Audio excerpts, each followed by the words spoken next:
Ukiwaona watu wote walioko hapa ni wale wale, sema ni wale wale. Uliyekaa naye hapo pembeni yako ni yule yule. Mtagombana leo, lakini ni yule yule. Unawahitaji watu wakati wote. Uwe na cheo usiwe na cheo, unahitaji watu. Uwe na fedha usiwe na fedha, unahitaji watu. Kwenye maisha Mungu ametutengenezea mazingira ya kuwategemea wengine. Hata ulipokuwa unaugua, ulihitaji daktari mwingine wa kukutibu wewe. Na hata siku ukifa hutajizika, utazikwa na wengine.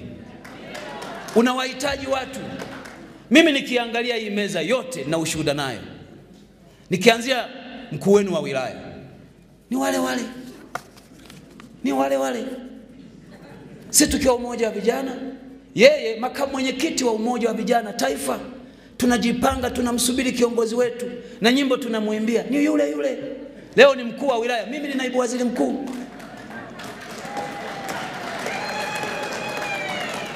Mkuu wa mkoa akiwa chama alikuwa kiongozi wetu, akaletwa hapa Kahama akawa mkuu wa wilaya.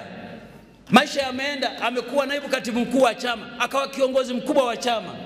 Mimi nilikuwa waziri, yeye mkuu wa wilaya. Leo mkuu wa mkoa, mimi naibu waziri mkuu, waziri wa nishati, mjumbe wa halmashauri kuu ya taifa. Watu ni wale wale.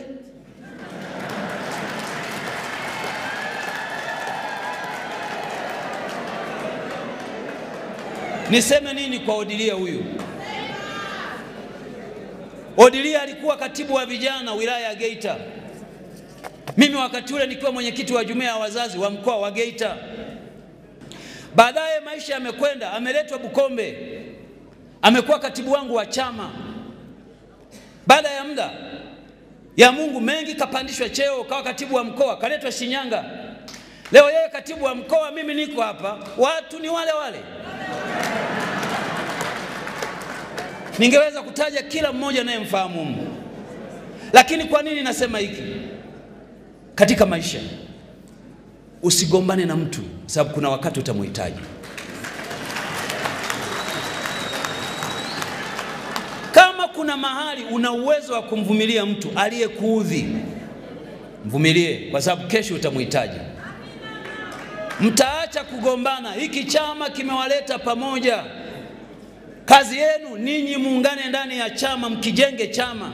Msiruhusu mipasuko miongoni mwenu. Na kwa taarifa yenu, mkisikia chama tawala kimeanguka mahali kokote duniani, ugomvi ulianzia ndani ya chama chenyewe, wakapaganyika, basi wapinzani wakapita katikati yao.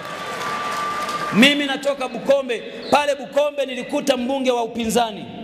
Aliyempa ubunge ni wana CCM wenyewe. Kwa nini? Waligombana ndani. Walivyogombana ndani, wakasema tukose wote, akaingia wa upinzani. Matokeo yake maendeleo yakasimama miaka 5 ya kuwa na maendeleo. Leo tunahubiri upendo kwa sababu tunajua iko nguvu kwenye upendo kwa ajili ya kuwaletea maendeleo watu.